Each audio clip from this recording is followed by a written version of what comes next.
2025ஆம் ஆண்டு அஜித் குமார் நடிப்பில் விடாமுயற்சி, குட் பேட் அக்லி என 2 படங்கள் வெளியாகி ரசிகர்களுக்கு விருந்து படைத்தன. இதையடுத்து அஜித் தற்பொழுது கார் ரேசிங்கில் தீவிர கவனம் காட்டி வருகின்றார்.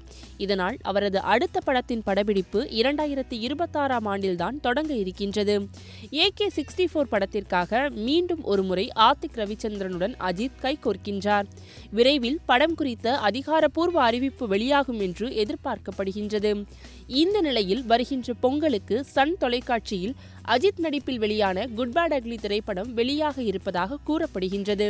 விடாமுயற்சி படத்தில் மிகவும் சீரியஸாக நடித்திருந்த அஜித் அதற்கு நேர்மாறாக குட் பேட் அக்லி படத்தில் டானாக கதைக்களம் செய்திருந்தார்.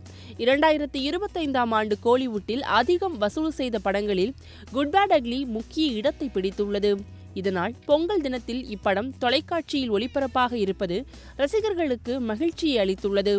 இதேபோல 14 ஆண்டுகளுக்கு முன் வெளியாகி பல்வேறு ரெட் கார்டுகளை உடைத்தெறிந்த அஜித்தின் மங்காத்தா திரைப்படம் ஜனவரி 23ஆம் தேதி திரையரங்குகளில் மீண்டும் வெளியாக இருக்கின்றதாம்.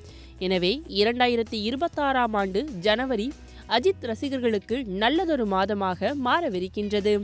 இதையடுத்து இந்த செய்தி சமூக வலைதளங்களில் அதிகம் பகிரப்பட்டு தங்களின் உற்சாகத்தை ரசிகர்கள் வெளிப்படுத்தி வருகின்றனர்.